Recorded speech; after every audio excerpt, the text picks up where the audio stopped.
ते विचारलं तर काय सांगितलं मामा, तर मग तुम्ही गेल्याबरोबर सांगितलं की देव कौल देत नाही म्हणून सांगितलं. अरे चायला त्याला कसं कळालं देव वाडीचा कौल, देव वाडीत आणि लोक वाटत आणि तुला कसं कळालं?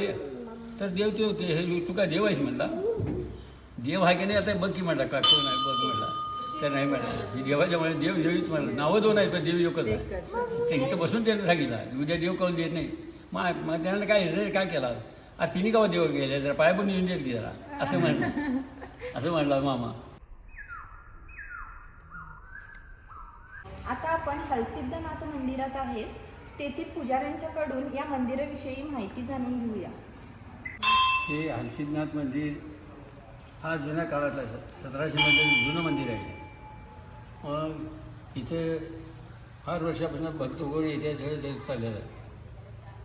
आणि इथं बाळूमामाचा आजोळे आईचं माहेर सुंदराबाईचं माहेर आहे. सुंदराबाईने या देवाला नवस बोलल्यानंतर मामाचा जन्म 3 ऑक्टोबर 1892 अकोला झाला. आणि मामा इथं 9/7/66 भेटीला शेवटची भेट घ्यायला इथं आली. त्यावेळेला मामा आत गेले, वडील गेले, मी बी गेलो.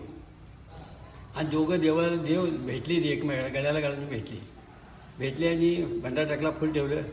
आणि दोघं काय ते बोलत होते देवान ते दोघं. आणि तिथं बाहेर आली, इथं बसले.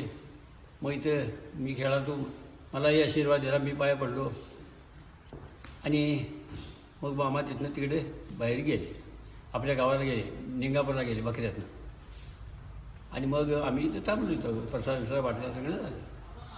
देवाबरोबर बोलले म्हणजे असं समाधीबरोबर त्यांच्याबरोबर बोल. हां, समाधी दोघेच बोलत होते. ज्यावेळी गळा भेट दिले हां आणि फूल भंडारा ठेवला, तीर्थ घेतले आणि ती दोघेच बोलत होते. देव मामा आणि ते देव दोघेच बोलते. ते आम्ही लांबणं आम्ही ऐकत होतो, ऐकून हां हां.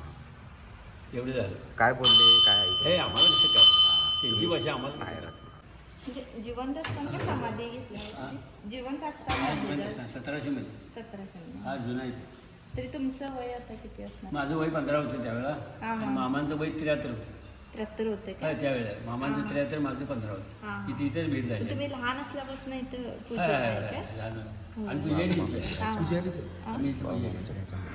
म्हणजे बाळूमामांचे असं काही चमत्कार तुम्हाला असं अनुभव वगैरे आलेला असं काय? हे घेऊ आणि अनुभव असं म्हणजे नाही. असा काय एखादा अनुभव सांगा की. मामा काय सांगायचे, इथं असले म्हणजे इथे आपले बकऱ्यात मामा असायचे. हां. बकऱ्यात इथं असले म्हणलं की बकऱ्यात असणारी मंडळी बरीचशी असायची. आणि ते काय करायचे, आप्पाच्या वाडीच्या देवाचा कौल घेऊन सगळं करायचे. करायचे. आप्पाच्या वाडीच्या देवाला कौल लावायला जावा म्हणून सांगायचे. हां. 17-10 भक्तांनी इकडे पाठवून द्यायचे मामा. आणि आपण तिथे राहायचे.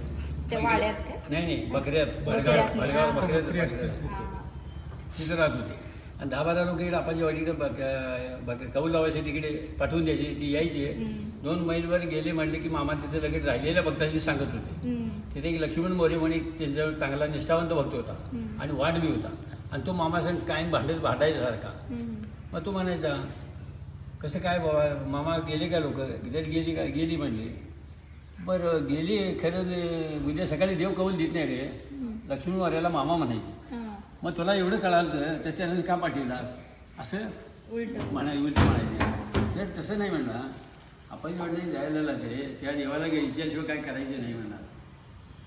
मग ते उद्या देव कवल देत नाही रे, सुकाळचं येतात बघ तसं बोंबलंच येतात बघ म्हणणार मामा म्हणायचं. बरं बघूया म्हटलं करायचं. मग हे इकडे आली म्हटलं इथे कवल लावला, आमचे वडील कवल लावायचे.